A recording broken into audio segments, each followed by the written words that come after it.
어쨌든 홍준표 후보는 어쨌든 계속 통합에 대한 얘기에 방점을 찍고는 있습니다. 그렇습니다. 그래서 나온 얘기가 민주당뿐만 아니라 반 이재명부터 시작해서 결국 홍준표 후보가 대통령이 된다면 나중에는 이제 이재명의 민주당과도 함께 할 수 있다. 이렇게 연대할 수 있다. 이런 말을 하니까 여기에 대해서 한동훈 후보 캠프가 이런 얘기입니다. 조국 수홍도 모자라서 이재명 후보와 연대하겠다는 것이냐 이렇게 받아들이더라고요. 그것도 이제 말장난이죠. 그래요?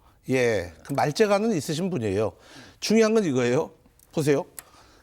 우리가 지금 우리 사회가 안고 있는 가장 큰 문제가 뭐냐면은 이재명이라는 독특한 정치인에 대한 공포심, 두려움, 불안감이에요. 우리 사회를 굉장히 무겁게 짓누르고 있어요.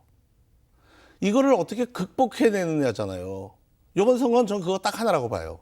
이재명이라는 후보에 대한 두려움, 불안함, 공포.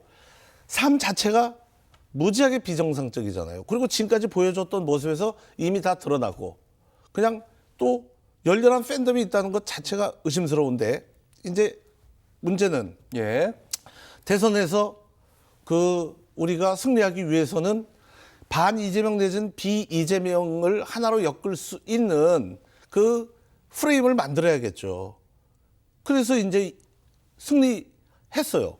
승리하면 이재명 후보는 이제 그 정치에서 조금 물러나게 되겠지만 어쨌든 승리했다 하더라도 192석이라는 국회 의석은 변함이 없는 거예요. 그러면 그 192석과 함께 행정부의 효율성을 높여야 되고 국제 경쟁력을 강화해야 되고 또 외교적으로 국제사회에서의 국가의 위상을 높여나가야 되잖아요. 그런데 새로운 대통령 행정부와 그다음에 입법 권력이 과거 같은 또 다른 계속되는 충돌을 한다면은 우리는 어떻게 불안해서 살 수 있을까요? 그래서 우리 홍준표 후보는 통합에 방점을 두는 거예요. 우리 사회에 이런 모든 불안적 요인과 그 불안함을 가지고 있는 분들을 다 하나로 모아서 다양한 세력들이 있잖아요.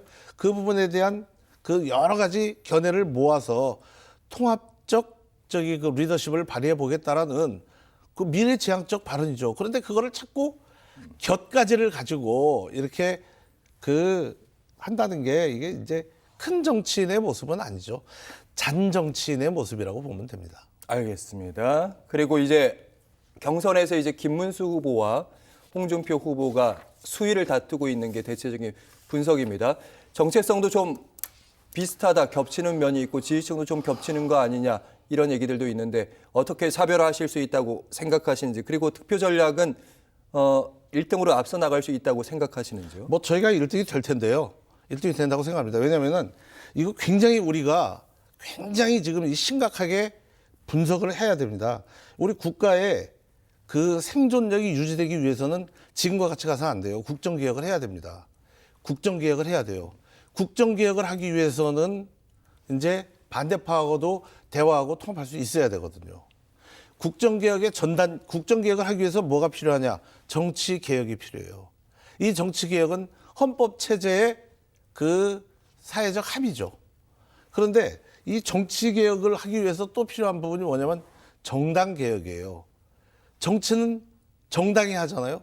정당끼리 맨날 싸움만 하잖아요.